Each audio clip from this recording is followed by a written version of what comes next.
Hello students, कैसे हो? मज़े में हो? चलो, भगवान की दया से मज़े में रहना चाहिए आपको भी। चलो, हमने स्टार्ट किया था बेटा first chapter unit and dimension, और फर्स्ट लेक्चर के अंदर हमने उसके बारे में पढ़ा था थोड़ा बहुत। हम उसके बाद आगे पढ़ते हैं। डायमेंशन पढ़ने से पहले कुछ एक बातें और हैं, जैसे कुछ एक टर्म होती है प्रीफिक्स। आप फिजिक्स में पढ़ेंगे ऐसे प्रीफिक्स।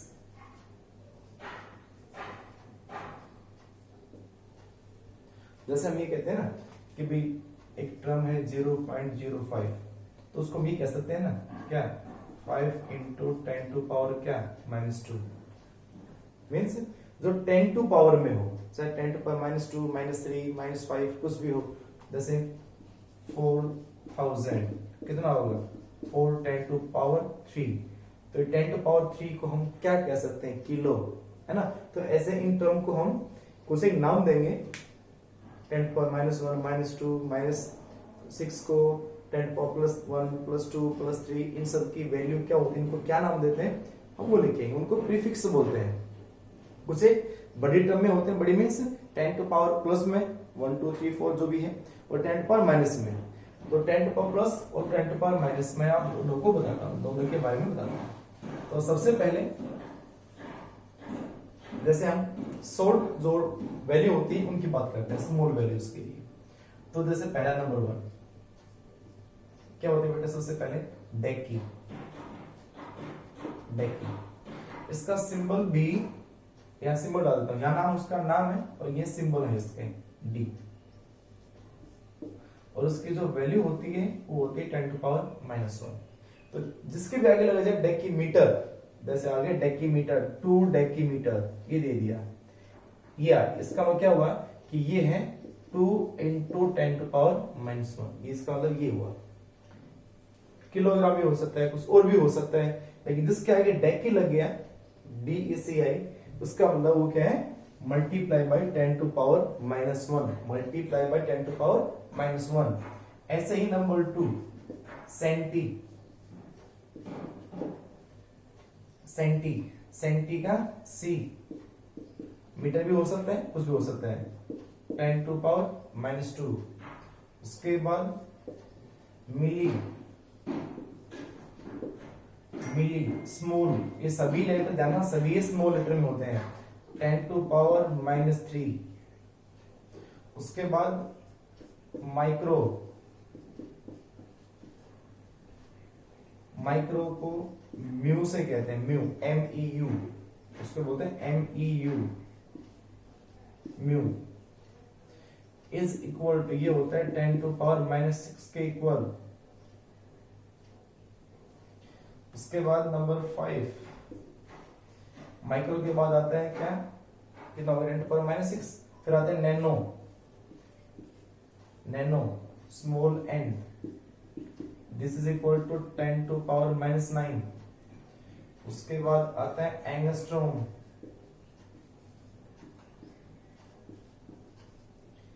A0, इसको डिनोट करते हैं, इसको 10 टू पावर -10, ये लेंथ के लिए आता है मेनली, एंगस्ट्रॉम होता है। उसके बाद number 7 pico, pico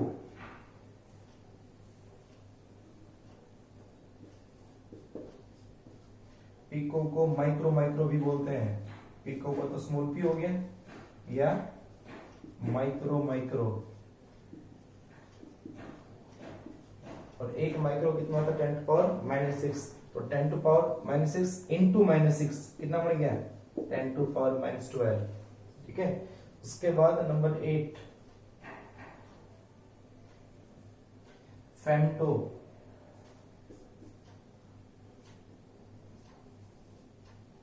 femto, femto कह दो या फेर्मी कह दो, दोनों का सिंबल स्मॉल f होता है, 10 टू पावर -15। और एक होता है लास्ट एटो, स्मॉल a, कोई भी लेटर बड़ा नहीं हुआ इसमें, एटो। दिस इज इक्वल टू 80 भी आ सकता है, ए भी हो सकता है, 10 टू पावर माइनस 18 ये है बेटा। तो ये थी सारी स्मॉल वैल्यूज, ये सभी आपको याद रखनी है। या एटो बहुत कम काम आता है, लेकिन फेर्मी तक हमारे पास, फेम्टो तक बहुत ज्यादा काम आती है। इन सभी को अच्छे से याद रखें, ये बेसिक है हमारे फिजिक्स की। लेंथ में आ सकती है, मास में आ सकती है, टाइम में आ सकती है, किसी की मेजरमेंट के लिए भी आ सकती है सभी वैल्यूज। ठीक है, तो इसको नोट करें एक बार अच्छे से। ठीक है, हो गया स्क्रीनशॉट।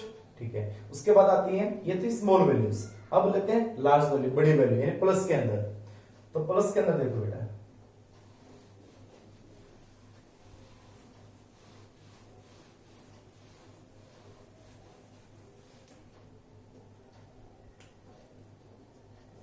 नंबर 1 10 है, ऊपर कर देता हूं। डेक की था, यहां पे आएगा डेका। इसको डी से भी डिनोट करते हैं हम, कैपिटल डी से भी। ठीक है, या डी ए भी हो सकता है, कोई भी हो सकता है इसकी जगह। ये आएगा 10 टू पावर प्लस 1, यानी कि 10 ओनली 10 मल्टीप्लाई बाय 10। उसके बाद नंबर 2, डेका के बाद क्या आता है, हेक्टो, कैपिटल एच, हेक्टो। ये सभी जो सिंबल होंगे स्मॉल वैल्यूज के स्मॉल थे, बड़ी वैल्यू के बड़े होंगे, सारे कैपिटल लेटर में होंगे। नंबर 3 किलो, कैपिटल के। थोड़ा बंद करो बेटा, चलो बंद करो, 10 टू पावर प्लस 3, बंद करो। उसके बाद नंबर 4, नंबर 4 क्या है, इसके बाद आता है मेगा। मेगा का कैपिटल एम, इसको मिलियन भी बोल सकते हैं, और million.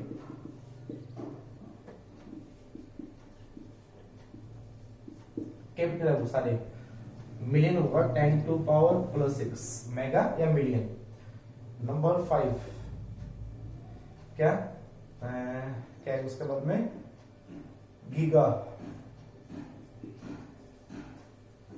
Giga capital G, 10 to power 9।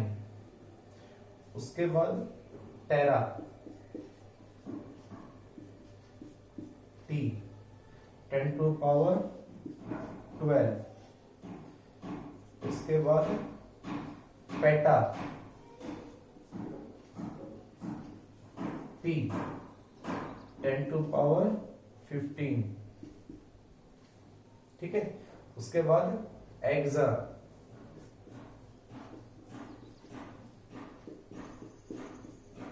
Ten to power 18।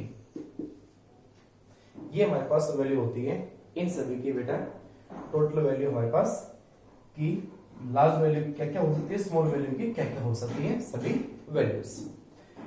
तो देखो डेका, यानी सारे लेटर कैपिटल में टोटली पहले दे देंगे सारे। Deca 1, hecto 2, kilo 3, mega 6, giga 9, tera 12, peta 15 and exa 18। ये सारे प्लस वैल्यू है, वो सारे किसमें थी, माइनस में थी। इनके अलावा कोई नाम नहीं होते बीच में। ठीक है, चलो उसके बाद कुछ एक लेंथ होती है, डायरेक्ट पढ़ेंगे उसको हम, major practical units of length. उसको बेटा में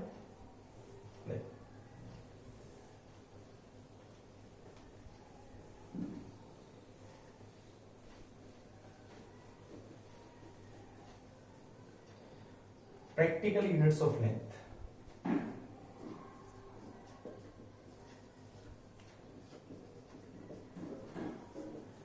practical units of length, देखिए हम लेंथ की लार्ज वैल्यू भी बोल सकते हैं,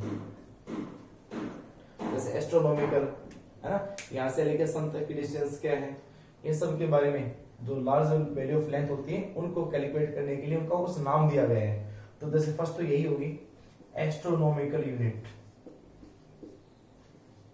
एस्ट्रोनॉमिकल यूनिट क्या होती है पता होगा, सन से अर्थ के बीच की डिस्टेंस। बेसिक नहीं पूछेंगे आपसे, सीधे इसको करो। तो 1 astronomical unit is equal to, एक मिनट बेटा, सॉरी बेटा फॉर डिस्टर्बेंस, बच्चे आ जाते हैं खाने के लिए। आप तो खा पी के बैठे हुए सारे, हम तो खाना नहीं खाया। चलो कोई नहीं, करवा के खा लेंगे। क्या कर रहा है बेटा, एस्ट्रोनॉमिकल यूनिट। तो 1 एस्ट्रोनॉमिकल यूनिट किसके इक्वल होगी बेटा, 1.5 इंटू 10 टू पावर, ये होंगे लार्ज के लिए, तो माइनस का तो होता भी नहीं है, 10 टू पावर 11 मीटर। ठीक है। Number 2, light year. Light year,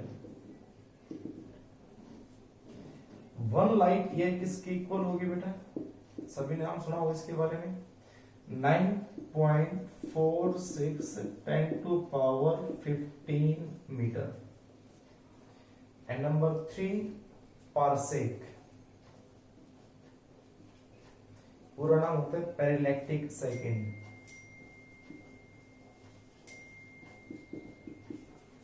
पेरिलेक्टिक second. And 1 parsec is equal to 3 point approximate है, 3.048 होता है वैसे तो, 10 टू पावर 16 मीटर। आप इसको ये भी कह सकते हो 3.1 10 टू पावर 16 मीटर। ये 3 वैल्यू आ जाती है, कई बार आपके एग्जाम में एक आध नंबर में पूछ लेते हैं आपसे, तो इनको भी नोट कर लें। एस्ट्रोनॉमिकल यूनिट क्या होती है, 1 AU किसके इक्वल, 1 लाइट ईयर किसके इक्वल, 1 पारसेक किसके इक्वल। ठीक है, तो इनको भी नोट कर लें। फिर आते हैं अपने काम पे। तो ये तो होगी सभी यूनिट्स, ये सब क्या होगी, यूनिट्स। और उसके बाद हम आते हैं डायमेंशन पे, मिटा दें, ठीक है। चलो, उसके बाद हम आते हैं डायमेंशन पे।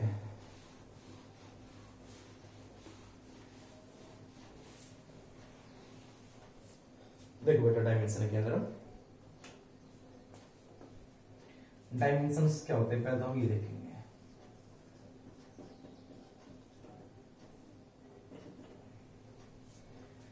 तो डायमेंशंस क्या है, सबसे पहले तो they are the powers. Dimensions are the powers, are the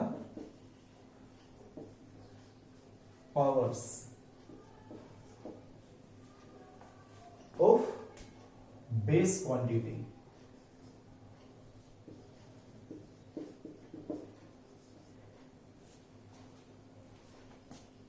that can be या that raised, ये कह सकते हैं power to which raised the base quantity, power to which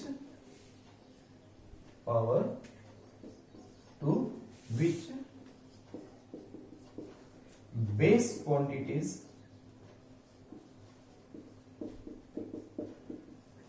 are raised to express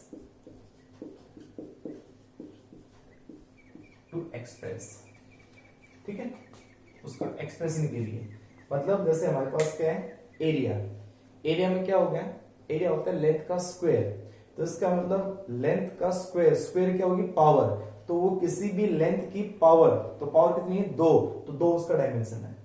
ठीक है, तो ये तो कह रहे हो they are the powers to which base quantity are. अब बेस कौन सी है, बेसिक क्वांटिटी मैंने आपको बताई थी इससे पहले वाले लेक्चर के अंदर, क्या, mass, length, time, temperature, electric current, luminous intensity और अमाउंट ऑफ सब्सटेंस। 7 हमारे पास क्या थी, बेसिक फिजिकल क्वांटिटीज थी, और उसके साथ 2 और थी supplementary, plane angle and the solid angle. ठीक है, तो वो सातों के सातों 7 + 2 9, उन्हीं 9 की ही पावर ली जाएगी डायमेंशन के अंदर। उनके अलावा कोई हमारे पास किसी की पावर नहीं होती है। कोई लेंथ की पावर 2 होगी, 3 होगी, कोई किसी मास का हो जाएगा, कभी टाइम का हो जाएगा, कभी करंट का होगा, तो उनकी पावर ही क्या होती है, डायमेंशंस होती है। तो they are the powers to which base quantities are raised, किसी बेस क्वांटिटी की कितनी पावर है वही उसकी क्या कहलाता है, वही उसका डायमेंशन कहलाता है। ठीक है, और डायमेंशनल फॉर्मूले क्या होते हैं,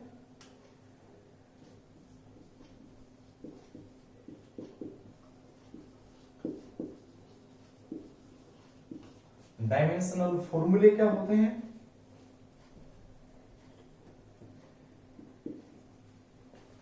dimensional formula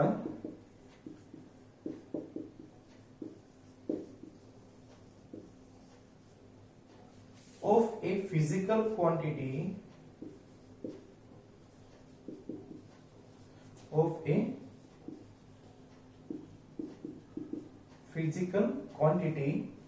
is that expression, ये एक एक्सप्रेशन होता है बेटा, to which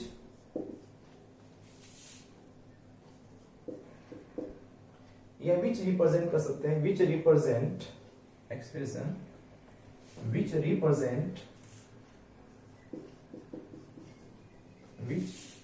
represents how and which base quantity, कौन सी base quantity are included in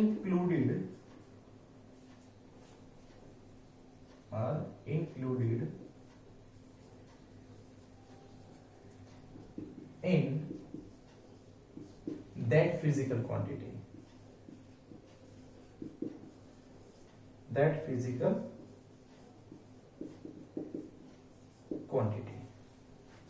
ठीक है। Dimensional formula of a physical quantity, किसी भी एक फिजिकल क्वांटिटी का अगर हम डायमेंशन निकालेंगे तो वो क्या होगा, कहता है it is that expression which represent, क्या रिप्रेजेंट करेगा, हाउ, कैसे, किस तरह से, एंड विच बेस क्वांटिटी, कौन सी बेस क्वांटिटी आर इंक्लूडेड, उसके अंदर इंक्लूड की गई है, इन दैट फिजिकल क्वांटिटी, उस फिजिकल क्वांटिटी के अंदर। जैसे फॉर एग्जांपल हम मान लेते हैं, फॉर एग्जांपल जैसे मैं लेता हूं डेंसिटी, सबसे आसान ले लेता हूं मैं डेंसिटी। तो डेंसिटी क्या है, फिजिकल क्वांटिटी। अब ये फिजिकल क्वांटिटी के अंदर बेस क्वांटिटी कौन कौन सी वो निकालेंगे। तो डेंसिटी क्या होती है, मास अपॉन वॉल्यूम। क्या होती है, मास अपॉन वॉल्यूम। और वॉल्यूम तो बेस क्वांटिटी नहीं है, बेस क्वांटिटी क्या है, लेंथ। तो हम इसको क्या कर सकते हैं, मास अपॉन लेंथ का क्यूब। हुआ कि नहीं हुआ। तो इस फिजिकल क्वांटिटी के अंदर कौन कौन सी बेस क्वांटिटी आई, विच कौन सी आई, मास आई, कौन सी आई, लेंथ आई, और कैसे है, एम की पावर क्या है, 1। कितने डायमेंशन है, 1 डायमेंशन है, हाउ करना है, 1। तो 1 हो गया। और लेंथ किस तरह से है, पावर कितनी है, 3। तो किसी भी एक फिजिकल क्वांटिटी में कौन कौन सी बेस क्वांटिटी इंक्लूड है, मास और वॉल्यूम जैसे, ठीक है। और कैसे इंक्लूड है, यहां मास 1 है, पावर 1 ली गई, और यहां लेंथ 3 है। ऐसे और भी कोई भी डायमेंशन हो सकते हैं, कई डायमेंशन हमारे पास है, हम उनको आगे ड्राइव करेंगे। तो ये है डायमेंशनल फॉर्मूले, कि वो एक तरह से एक्सप्रेशन होता है जिसमें बेस क्वांटिटी को रिप्रेजेंट किया जाता है। किस तरह से रिप्रेजेंट करना है, कैसे वो हमारे पास इंक्लूड है उनके अंदर, कैसी पावर है, कितनी पावर है उनकी, ठीक है, और कौन कौन सी बेस क्वांटिटी उसके अंदर है, वो डायमेंशनल फॉर्मूले होते हैं। तो ये पर्टिकुलर एक डायमेंशनल फॉर्मूला है किसी भी एक फिजिकल क्वांटिटी का। ओके, नोट करो उसको। तो अब हम निकालेंगे डायमेंशनल फॉर्मूले डिफरेंट फिजिकल क्वांटिटीज के। हो गया नोट, ठीक है। देखो अभी नेक्स्ट इसमें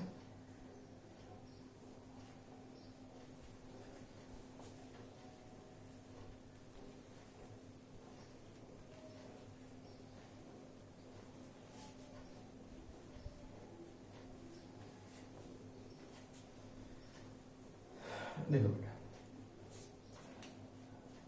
स्टार्ट करते हैं dimensional formula for different physical quantities.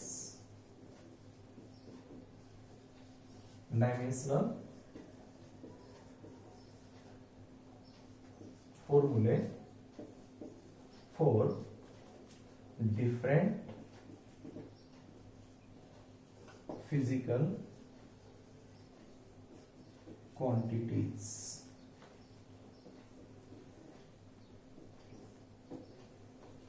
ठीक है, स्टार्ट करो। नंबर 1, जैसे मास। अब मास में तो मास खुद ही क्या है, बेस क्वांटिटी है, इसमें और कोई इंक्लूड होगा ही नहीं। तो और कितना है मास, मास की पावर कितनी है 1। तो इसका जो डायमेंशन होगा ये तो होगी फिजिकल क्वांटिटीज, या ले देंगे फिजिकल क्वांटिटीज हम। फिर उसका लिखेंगे डायमेंशनल फॉर्मूला। तो इसका डायमेंशनल फॉर्मूला क्या बनेगा, मास की पावर कितनी है 1। ठीक है, मेनली मास, लेंथ और टाइम से स्टार्ट करते हैं। तो मास की पावर कितनी है 1, लेंथ इसमें नहीं है, t इसमें नहीं है, तो m 1 है, l 0 है, t 0 है। तो हम इसको ये भी कह सकते हैं और हम इसको ओनली ये भी कह सकते हैं। ब्रैकेट के अंदर उसको बंद कर दो, ये उसका डायमेंशन है। जैसे सेकंड नंबर लेंथ। अब लेंथ के अंदर बताना क्या मिलेगा आपको, लेंथ के अंदर लेंथ ही होगी, लेंथ के अंदर मास नहीं होगा, तो मास हो गया 0, लेंथ हो गया 1, टाइम भी नहीं है, तो इसका मतलब इसका डायमेंशन ओनली क्या आ जाएगा l। ठीक है, नंबर 3 टाइम का बताओ।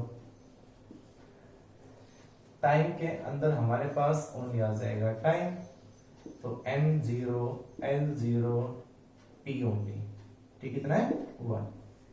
तो इसका जो डायमेंशन आ जाएगा वो t आ जाएगा। तो ये तो हो गया सिंगल सिंगल, जिसमें अकेले मास थे, लेंथ थे, टाइम थे। ठीक है, टेम्परेचर वगैरह भी है, करंट भी है, वो अलग फिजिकल क्वांटिटीज, उनके अलग कैटेगरी के अंदर आएंगे। फिलहाल हम जो डायमेंशन फॉर्मूला निकालेंगे वो निकालेंगे मास, लेंथ और टाइम में एट परसेंट। ठीक है, स्टार्टिंग में। ठीक है, नंबर 4 एरिया। अब एरिया तो बेस क्वांटिटी नहीं है, तो एरिया कैसे बना है, एरिया होता है बेटा लेंथ का square, this is equal to square of length. तो मैं लिखूंगा उसका फॉर्मूला बेटा, और फिर लिखूंगा उसका डायमेंशनल फॉर्मूला।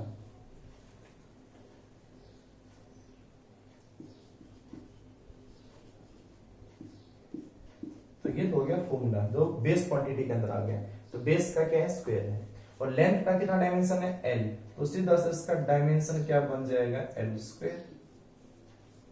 ठीक है, चलो उसके बाद मान लो आज वॉल्यूम। क्या आ गया, वॉल्यूम। अब वॉल्यूम क्या होता है, वॉल्यूम जो मिलेगी आपको बेटा, वॉल्यूम होते हैं लेंथ क्यूब। अब कितना डायमेंशन हो गया 3, तो ये आ जाएगा L3। ठीक है, चलो नंबर 6 डेंसिटी। डेंसिटी, एक सेकंड बेटा।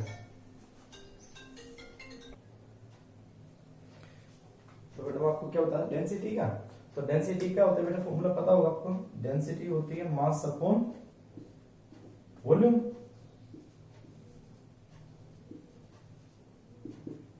तो मास का डायमेंशन हमने निकाल लिया, कितना होगा m, वॉल्यूम का भी निकाला है l क्यूब, तो डिवाइड बाई l क्यूब, और उसको हम क्या लिखेंगे, हम इसको लिखेंगे m, ये ऊपर जाएगा l माइनस 3।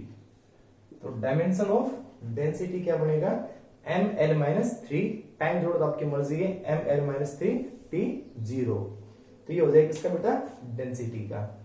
चलो और आगे चले, उसके बाद है मान लीजिए जैसे हमारे पास, अब देखो लेंथ आ गई, लेंथ का ही डायमेंशन इसी का कर लेना, वेवलेंथ आ जाए,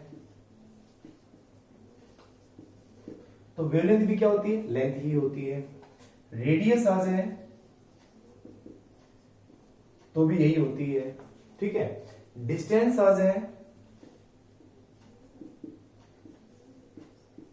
तो भी यही आएगा, डिस्प्लेसमेंट आ जाए तो भी यही आएगा, है ना। तो लेंथ के डायमेंशन ही एल ही होंगे, वेवलेंथ का भी एल होगा, रेडियस का भी एल होगा, डिस्टेंस का भी एल होगा, डिस्प्लेसमेंट का भी एल होगा।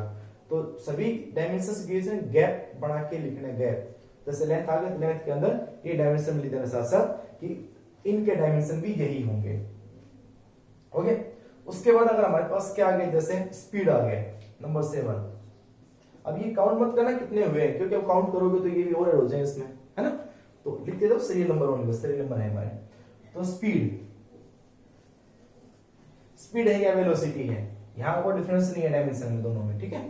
तो स्पीड होगा distance by time, distance by time. अब डिस्टेंस का या लेंथ का डायमेंशन कितना था l, टाइम का कितना हो गया t। तो इन दोनों को हम क्या लिखेंगे, दोनों की पावर 1 और 1 है, लेकिन ऊपर जाएगा तो क्या बनेगा -1, तो lt -1। तो डायमेंशन ऑफ स्पीड क्या हो गया, lt -1। अब यही डायमेंशन किसका होगा, वेलोसिटी का भी। किसका होगा, वेलोसिटी का। तो स्पीड का और वेलोसिटी का दोनों का क्या है, सेम आया। चलो और करो नंबर 8। नोट कर ले बेटा, इसको नोट करो पहले एक बार, स्क्रीनशॉट लो और उसको नोट करें, ठीक है। चलो उसके बाद number 8,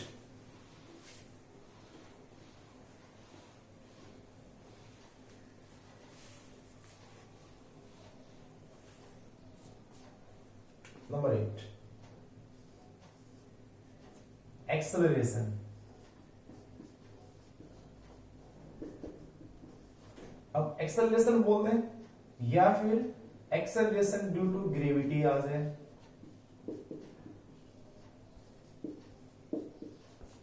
acceleration due to gravity आ जाए।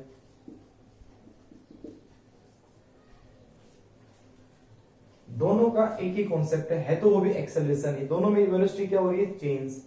तो इसका मतलब ये है change in velocity divided by change in time. तो ऊपर आगे change in velocity divide by change in time, ठीक है।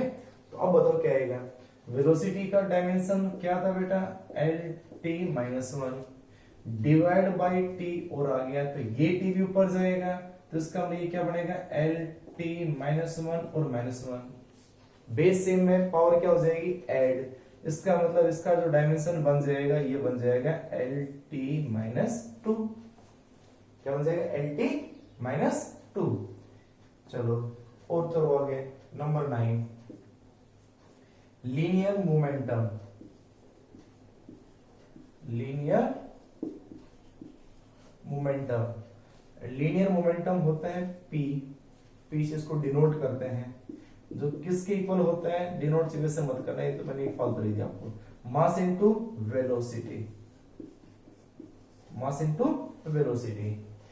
अब मास का डायमेंशन क्या था, m, वेलोसिटी का डायमेंशन क्या हुआ, lt-1।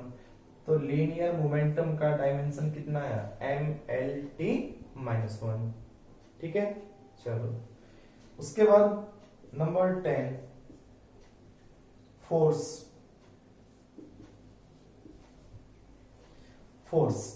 अब फोर्स क्या होता है, mass into acceleration. Mass into acceleration. अब मास इनटू एक्सेलरेशन, मास का क्या होगा m, एक्सेलरेशन का निकाला था ऊपर देखो lt-2। आपको ये सभी याद करने पड़ेंगे हमें ये, ठीक है। और एक बार में याद होने नहीं हो, कम से कम उनको 10 बार याद करने पड़ेंगे। यहाँ तक तो बहुत आसान है, आगे फॉर्मूले बढ़ते चले जाएंगे, क्योंकि देखो अभी हमने लीनियर मोमेंटम के बारे में पता ही नहीं क्या चीज है ना। बहुत कम, अगर किसी को पता हो, थोड़ा बहुत पता होगा उसके बारे में, तो हम एट प्रेजेंट उसका फॉर्मूला यूज कर रहे हैं, तो डिफिकल्ट तो पड़ेगा थोड़ा सा एट प्रेजेंट।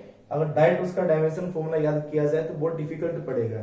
तो आप सबसे पहले उनके फॉर्मूले याद करें कि मोमेंटम इसके इक्वल होता है, फोर्स इसके इक्वल होता है, एक्सेलरेशन इसके इक्वल होता है, ये फॉर्मूले याद करें। डायमेंशन डायरेक्ट अभी याद करने बैठोगे, पहली बार में ये रट्टा मारने बैठोगे तो याद नहीं होंगे। पहले फॉर्मूले याद करें, फिर धीरे धीरे 4 बार 5 बार 6 बार उनके डायमेंशंस बार बार लिख के देखोगे, फिर डायमेंशन याद होंगे, है ना। डायरेक्ट डायमेंशन और फॉर्मूले याद नहीं होंगे, उनके फॉर्मूले याद करना, फिर उसको ड्राइव करना, फिर बनेगी बात इसमें, ठीक है।